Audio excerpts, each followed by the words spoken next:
Sa ngalan ng Ama, at ng Anak, at ng Espiritu Santo. Amen. Sumaini po ang Panginoon. At sumaiyo rin. Ang minamahal ko mga kapatid, aminin po natin ang ating mga kasala at mga pagkukulang upang tayo po ay maging karapat-dapat na gumanap sa banal na pagdiriwang na ito. Inaamin ko Sa makapangyarihang Diyos at sa inyo mga kapatid, na lubha akong nagkasala sa isip, sa salita at sa gawa, at sa aking pagkukulang. Kaya isinasamo ko sa mahal na Birheng Maria, sa lahat ng mga anghel at mga banal, at sa inyo mga kapatid, na ako'y ipanalangin sa Panginoong ating Diyos. Gawan po tayo ng makapangyarihang Diyos, patawarin po tayo sa ating mga kasalanan, patubayan po tayo sa buhay na walang hanggan. Amen.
Inupuri ka namin, inarangal ka namin, sinasamba ka namin, nagbubunyi ka namin, inasasalamatan ka namin.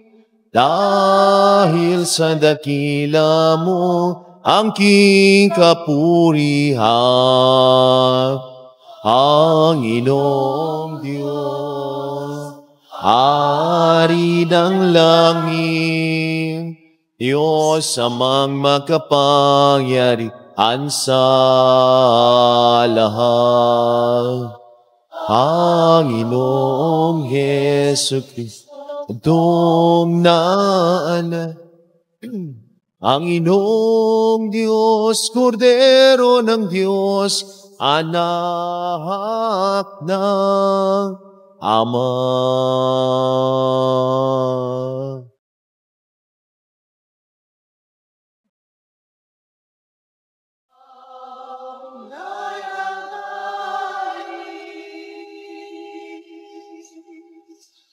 Ng mga kasalanan na sanlibutan, awa ka sa amin. Tao na nagaling ng mga kasalanan na sanlibutan, Tanggapin mo ang aming kahilingan. Ikaw na naluluklok sa kaluluwa.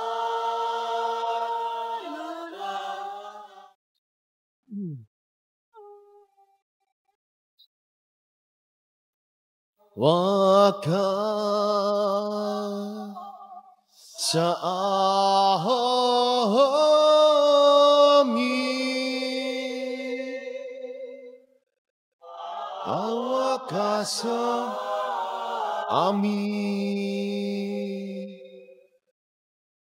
Sapagkat ikaw lamang ang ikaw lamang, Panginoon.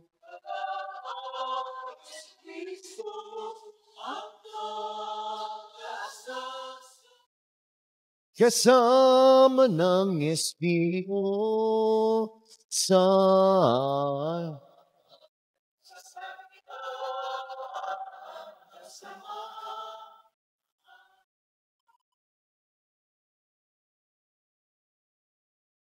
Oh.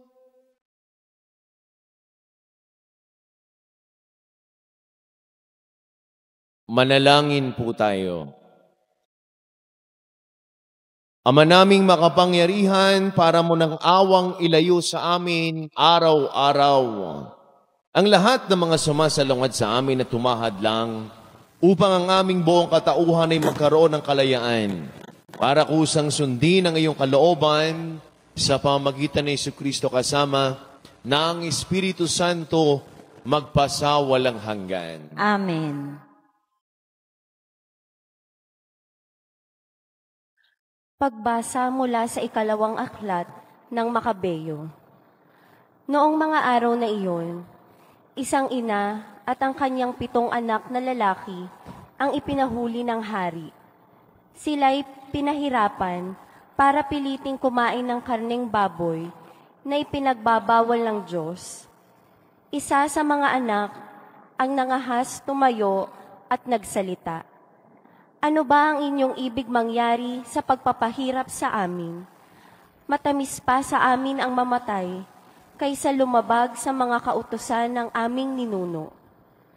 Bago namatay, sinabi ng ikalawang anak ng malakas sa hari, "Kasumpa-sumpang halimaw, maaari mong kunin ang buhay namin dito sa lupa, ngunit bubuhayin kaming muli ng hari ng buong daigdig, upang hindi na muling mamatay, sapagkat sinusunod namin ang kanyang mga utos."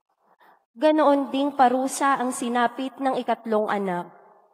Noong siya'y utusang ilawit ang kanyang dila, ginawa kanyang mga kamay.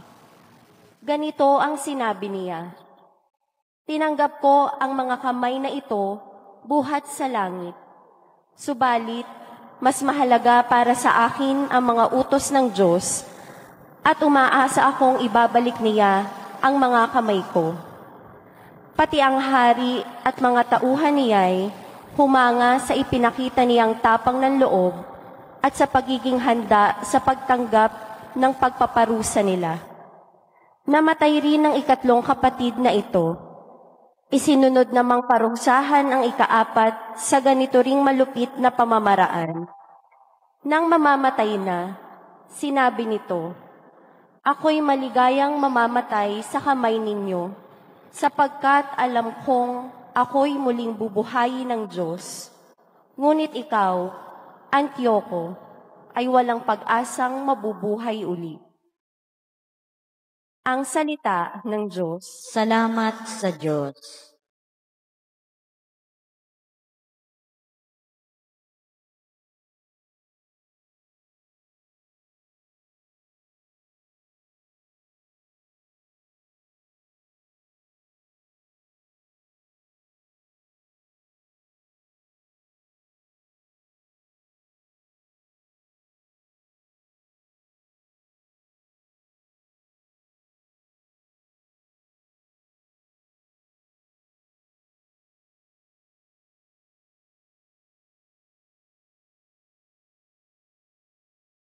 Dinggin mo po, Panginoon, ang tapat kong panawagan. Poon, ako ay dinggin mo sa daing ko na tulungan. Pagkat ako'y taong tapat, di nandaya kailanman, kaya ako'y sumasamong, dalangin ko ay pakinggan.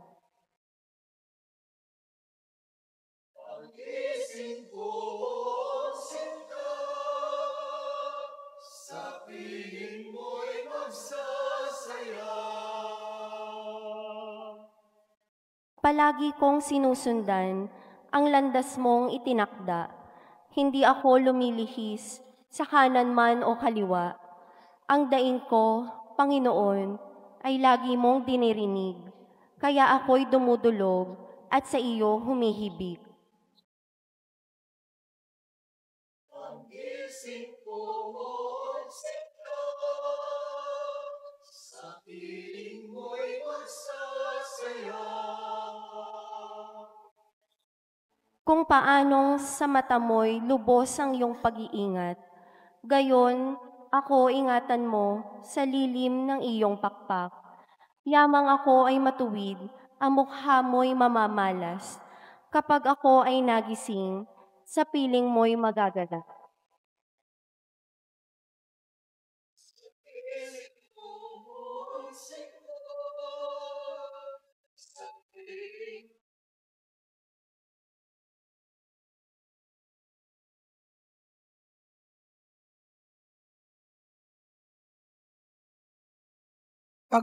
Pagbasa mula sa ikalawang sulat ni Apostol San Pablo sa mga taga-Tesalonika.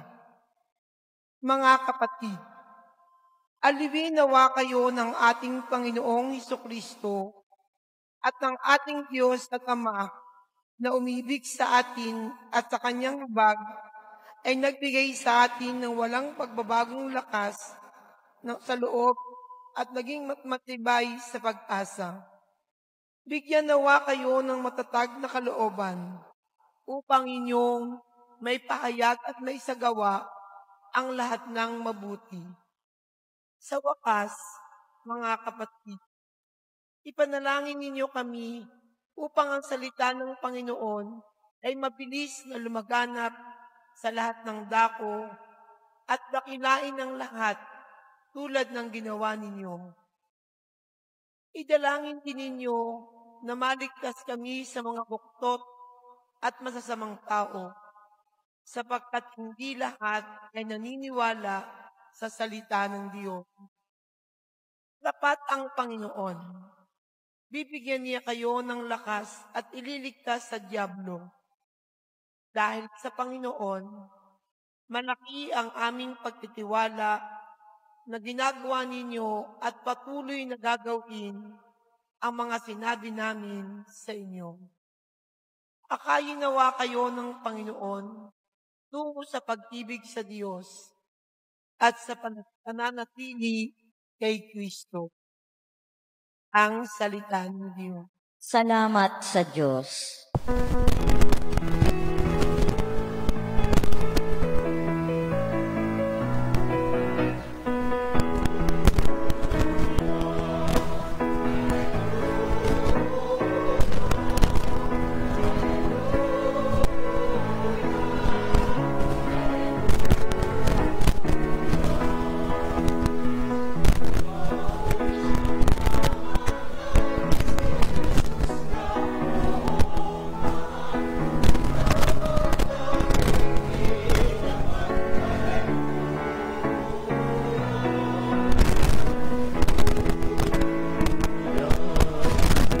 Hallelujah, Hallelujah, Hallelujah.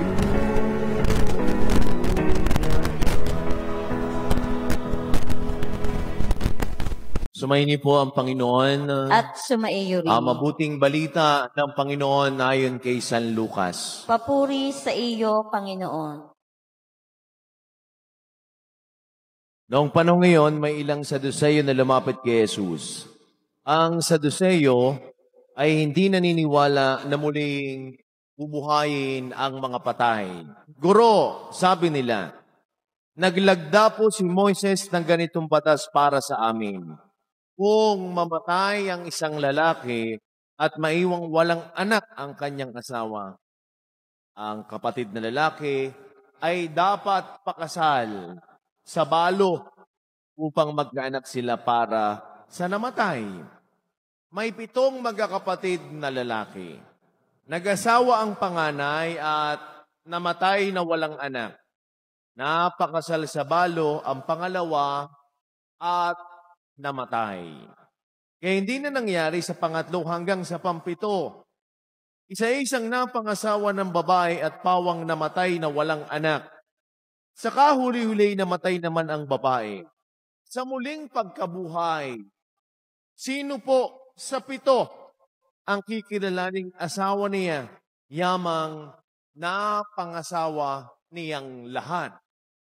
Sumagot si Jesus, sa buhay na ito, ang mga babae at lalaki ay nag-aasawa. Ngunit, ang mga lalaki at babaeng karapat-dapat na muling buhayin para sa kabilang buhay ay hindi na mag-aasawa. Hindi na sila mamamatay sapagat matutulad sila sa mga anghel. At sila'y mga anak ng Diyos, yamang muli silang binuhay. Maging si Moises ay nagpapatunay na muling binubuhay ang mga patay. Sabagat sa kanyang kasaysayan, hinggil sa nagliliyab na mababang punong kahoy, ang Panginoon ay tinawag niyang Diyos ni Abraham, Diyos ni Isaac, at Diyos ni Jacob. Ngunit, ang Diyos ay hindi Diyos sa mga patay kung hindi ng mga buhay. Sa kanya'y buhay ang lahat. Sinabi ng ilan sa mga eskriba, magaling ang sagot ninyo, guro. At wala nang nangahas na magtanong sa kanya ng anuman.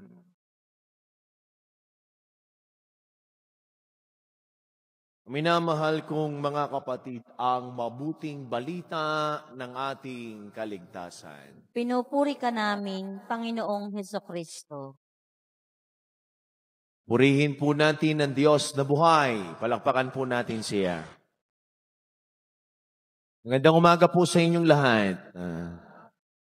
Sa mga nanonood po sa atin sa umagang ito, magandang umaga po. Saan man po kayo naroon, ingatan kayo at gabayan ng ating mapagmahal ni Diyos. Sa mga may birthday po ngayong araw na ito, happy birthday. Sa mga may wedding anniversary, congratulations po sa inyo. Sa ating pong Ebanghelyo, ilan sa mga Saduseyo ang nagtanong kay Jesus. Sino ho ba ang mga Saduseyo? Ang mga Saduseyo ho, sila ho ay mga Israelita. Sila ho ay mga grupo ng tao nung panahon ho ni Jesus, sila ho yung mga ilan na mga mayayaman. Sila ho yung mga ilan na mga may impluensya sa lipunan. Sila ay mga politiko at sila ay pumapanig sa mga taga-Romano o mga Romans. Bakit? Pagkat mga kaibigan nila itong mga mananakop. Pero sila ay may religious belief. Anong paniniwala ho nila? Yun hong tinatawag na Torah. The first 5 books. At ano ho ito? Genesis, Exodus, Leviticus, Deuteronomy, at Numbers. Yan lang ho ang pinaniniwalaan nila. At ano pa ang paniniwala nila?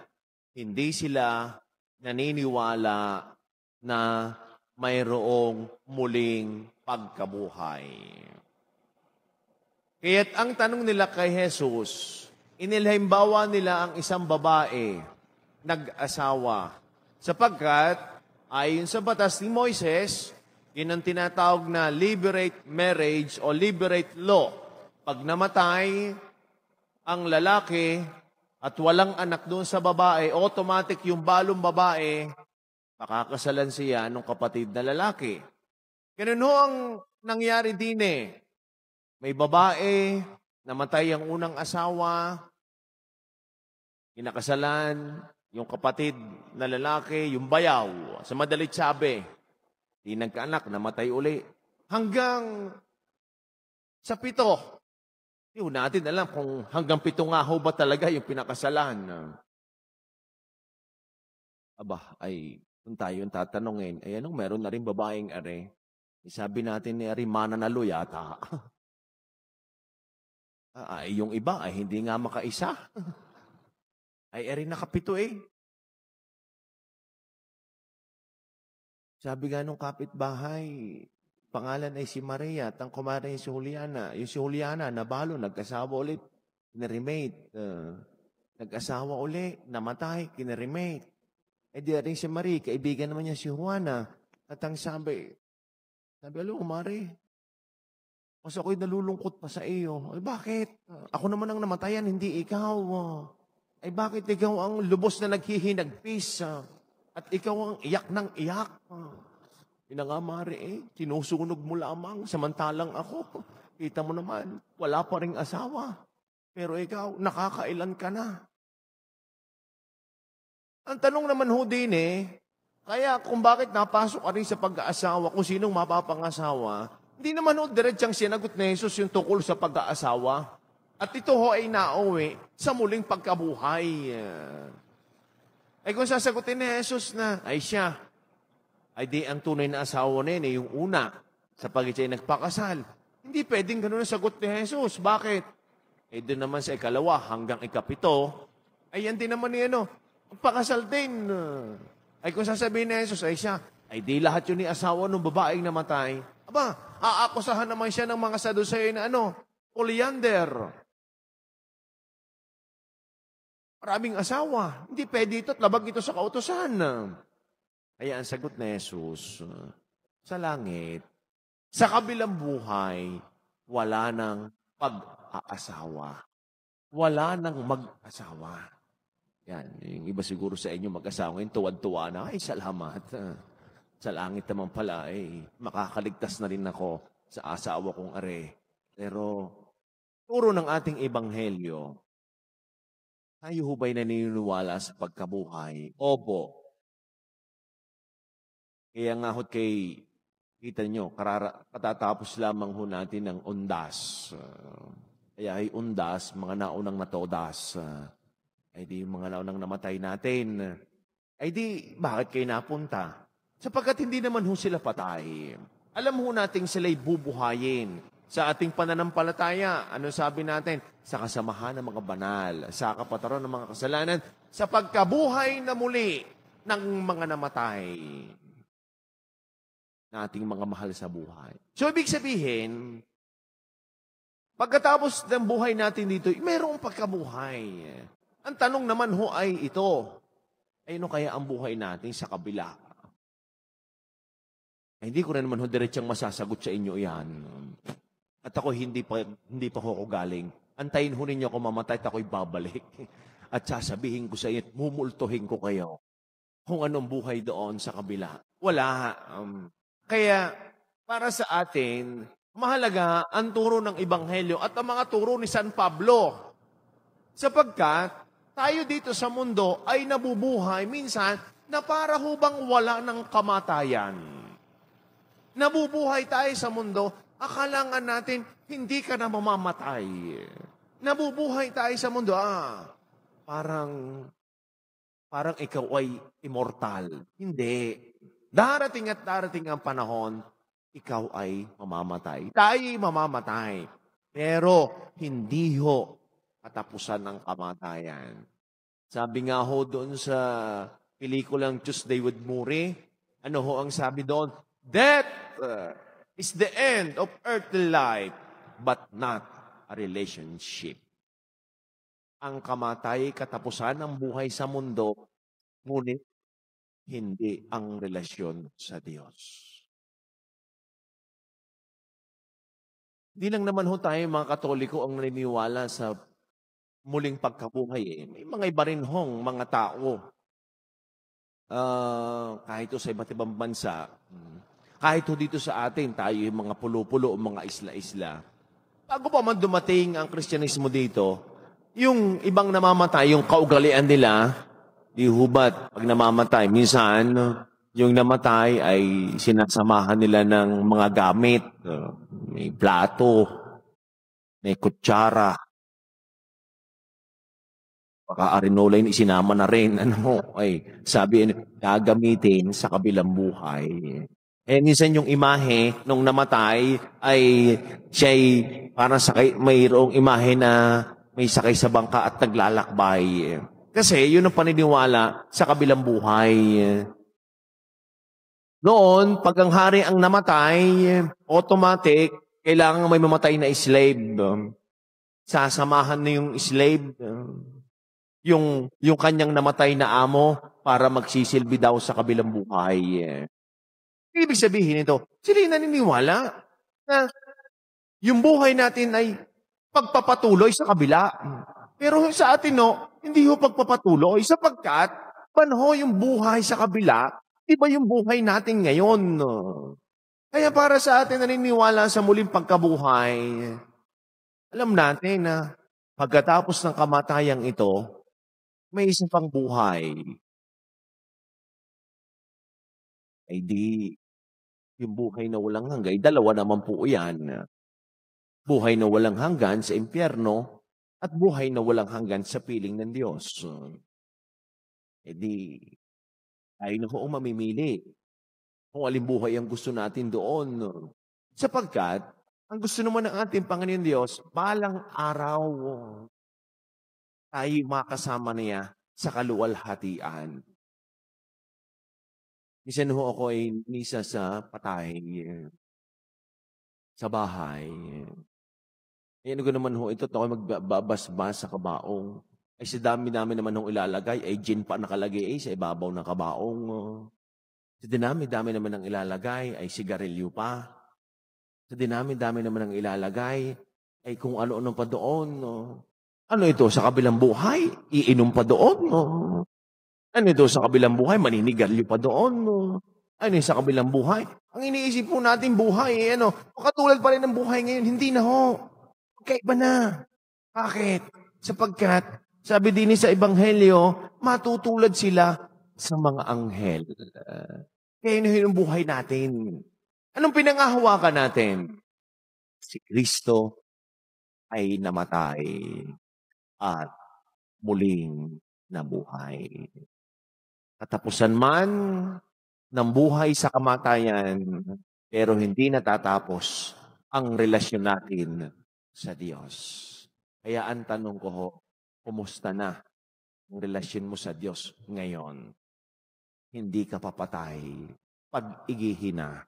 Pagbutihin na. Because death is the end, but not our relationship with Him.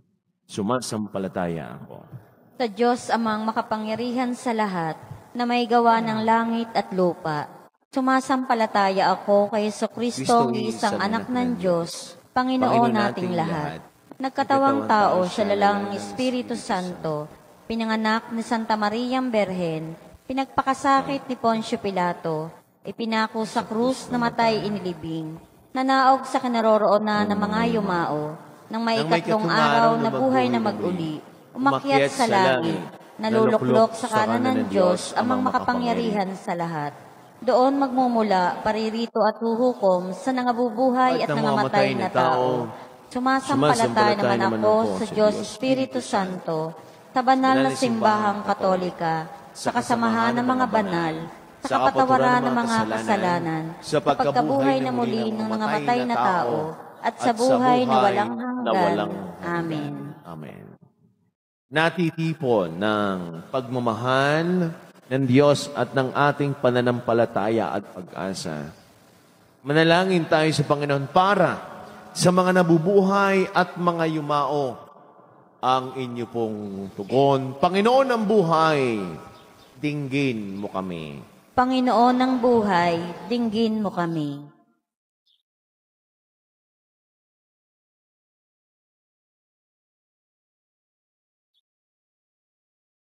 Para sa angka ng lahat ng sumasampalataya na matatagpuan sa buong mundo, naway lagi silang magbigay saksi sa kanilang pananampalataya sa muling pagkabuhay sa paraan ng kanilang pamumuhay.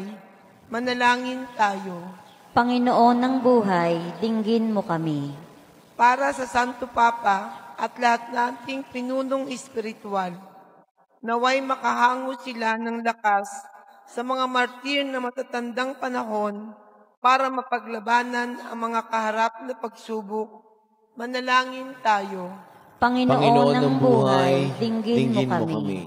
Para sa mga di naniniwala sa muling pagkabuhay, naway pag-isip nilang ang buhay natin sa lupa ay may kahulugan lamang kung tatanggapin natin sa Diyos ang angkop na gantimpala sa ating mga pagsisikap.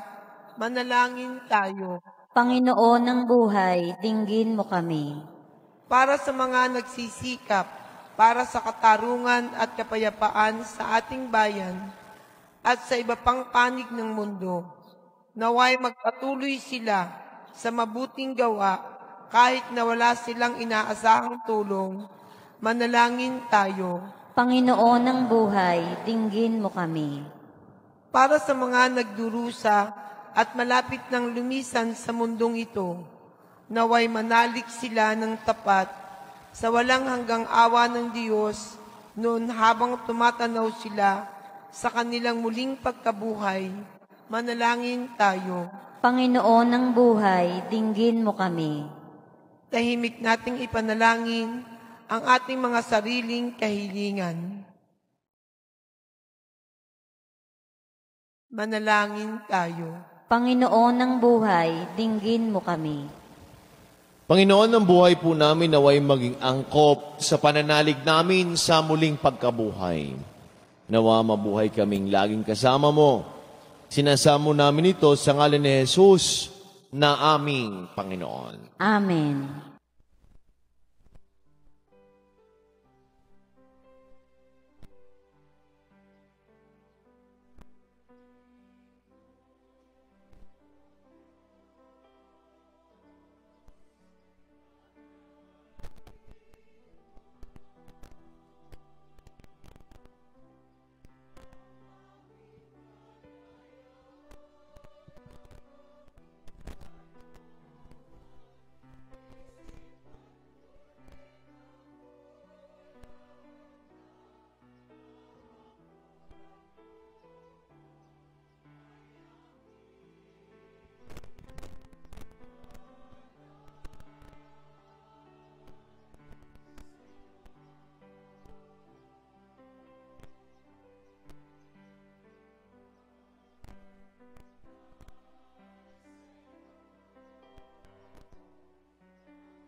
Manalangin po kayo mga kapatid upang ating paghahain ni kalugdan ng Diyos amang makapangyarihan. Tanggapin nawa ng Panginoon itong paghahain sa iyong mga kamay, sa kapurihan niya at karangalan sa ating kapakinabangan at sa buong sambayan niyang banal.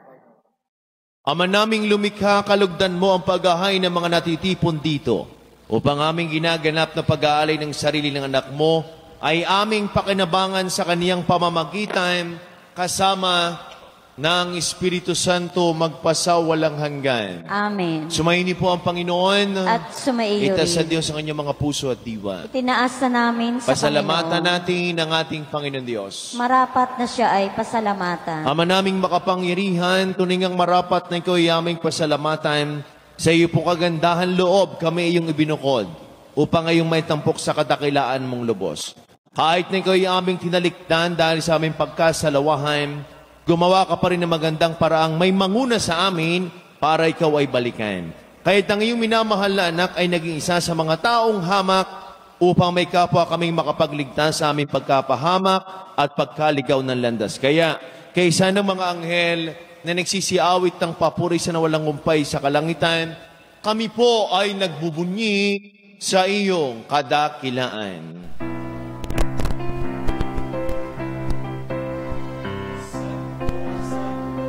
Santo, Panginoong Diyos ng mga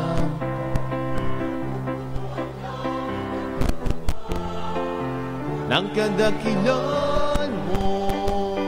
O sana sa kaitaasan,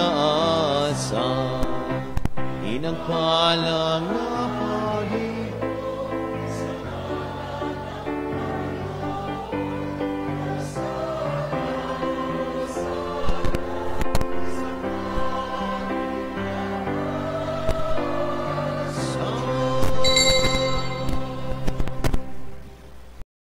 Ama naming banal, ikaw pumbukal lang tanang kabanalan, kaya't sa pamagitan ng iyong Espiritu, kaya't mo banal ang mga kaloob na ito upang para sa amin ay maging katawan at tugo ng aming Panginoong Hesukristo.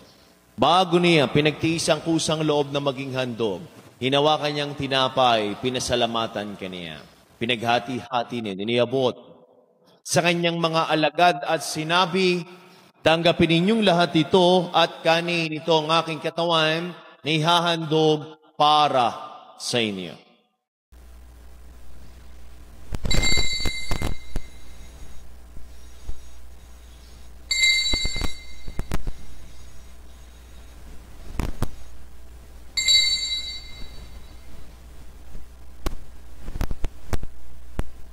Gayon din naman nung matapos ang hapunan, hinawakan niyang kalis, muli kanyang pinasalamatan. Inibuti ang kalis sa kanyang mga alagad at sinabi, tanggapin ninyong lahat ito at inumin ito ang kalis ng aking dugo ng bago at walang hanggang tipan. Ang aking dugo na ibubus para sa inyo para sa lahat. Sige, pagpapatawad ng mga kasalanan, gawin ninyo ito sa pag-alaala sa akin.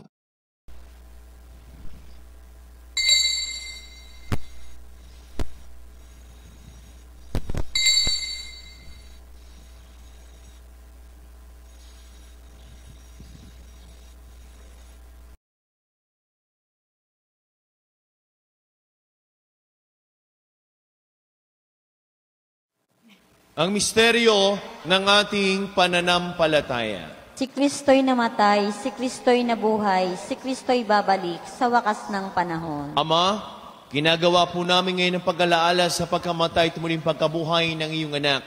Kaya tinialay po namin sa iyo ang tinapay na nagbibigay buhay at ang kalis na nagkakaloob ng kaligtasan. Kami po'y nagpapasalamat dahil kami ang minarapat at tumayo sa harap mo para maglingkod sa iyo.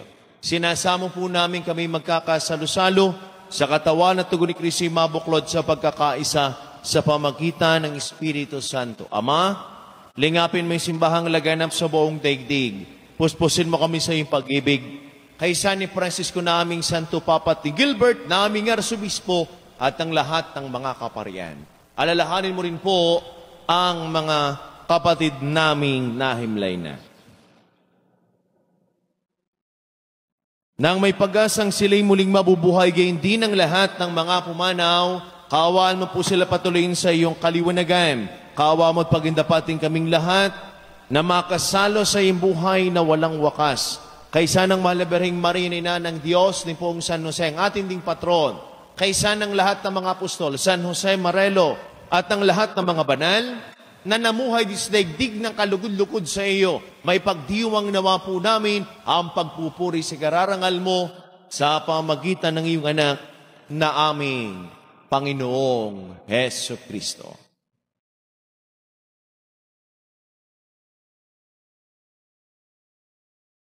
Sa pamamagitan ni Kristo, kasama niya at sa Kaniya, ang lahat ng parangal papuri sa ito sa mga pangyarihan, kasama ng Espiritu Santo magpasawalang hanggan.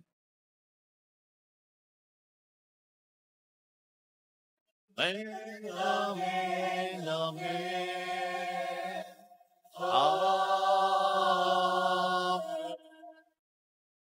Amen, amen, amen.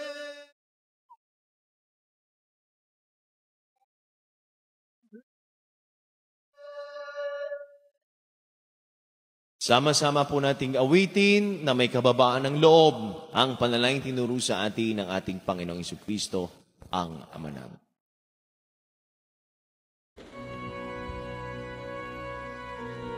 Ama namin, sumasalangit ka, sambahin ang ngalan mo, mapasa amin ang kaharian mo, sundin ang loob mo dito sa lupa para nang sa langit. Bigyan mo kami ngayon ang aming kakanin sa araw-araw. At patawarin mo kami sa aming mga sala para ng pagpapatawad namin sa nagkakasala sa amin. At huwag mo kaming ipahintulot sa tukso, at iadya mo kami sa lahat ng masama. Inihiling po namin kami adya sa lahat ng masama, pagkalooban po ng kapayapaan, araw-araw ligtas sa kasalanan, at ilayo sa lahat ng kapahamakan. Samantalang aming pinananabikan ang dakilang araw ng pagpapahayag ng tagapagligtas naming si Heso Kristo. Sapagkat iyo ang kaharian at ang kapangyarihan at ang kapurihan magpakailanman. Amen. Panginoong Jesucristo, sinabi mo sa iyong mga apostol, kapayapaan ang iniiwan ko sa inyo, ang aking kapayapaan ang ibinibigay ko sa inyo. Tungayin mo ang aming pananampalataya at huwag aming mga pagkakasala. Pagkaloob po kami ng kapayapaan at pagkakaisa ayon sa iyong kalooban, kasama ng Espiritu Santo magpasawalang hanggan. Amen. Ang kapayapaan po ng Panginoon ay lagi nang sumainyo. At sumaiyo rin. Mga kapatid, magbigayan kayo ng kapayapaan sa bawat isa. Peace po sa ating lahat.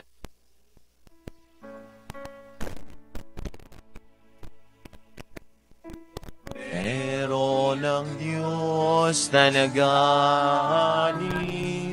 ng mga kasal ng sanlibutan. Maawa ka, maawa.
Kung minamahal kong mga kapatid, ito ang kordero ng Diyos, itong Kristong muling nabuhay, sinagali sa makasalang sanlibutan. Mapalit po tayong lahat ng mga inanayan sa kaniyang banal na pigi. Panginoon, hindi ako karapat-dapat na magpatuloy sa iyo, ngunit sa isang salita mo lamang ay gagaling na ako. Ang katawan ni Kristo. Amen.